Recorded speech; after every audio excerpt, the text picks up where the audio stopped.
The question of if there'll be an assault on Idlib has faded recently. Now it's more a matter of when. That shift has been hastened by hardening language coming out of Moscow.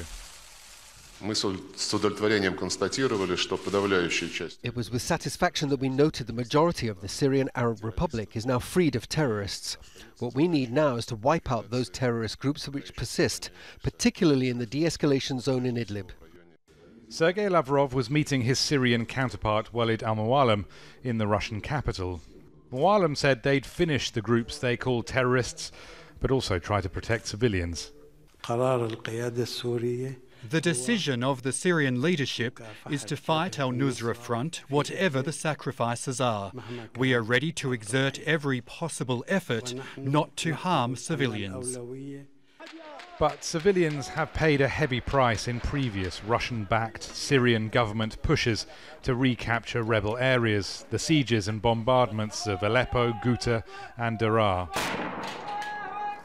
Turkey is urging Russia to take more care to avoid a humanitarian catastrophe.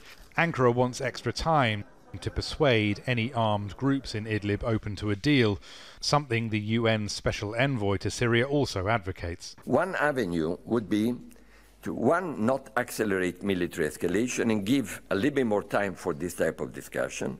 Two, allow and facilitate a credible humanitarian corridor to allow civilian population to temporarily evacuate to a safer area.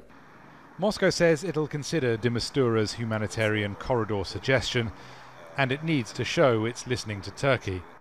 If Moscow decides to push for massive offensive on Idlib, that will produce another huge wave of Syrian refugees, maybe hundreds of thousands, fleeing to Turkey, which is counter to Russia's interests and Russian priorities there, and also that's a scenario which is not very affordable for Turkey as well. Idlib is the largest remaining rebel stronghold.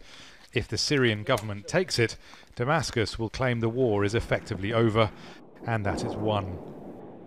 But there are an estimated 3 million people trapped there, 10,000 of which the UN estimates to be Nusra or al-Qaeda linked fighters.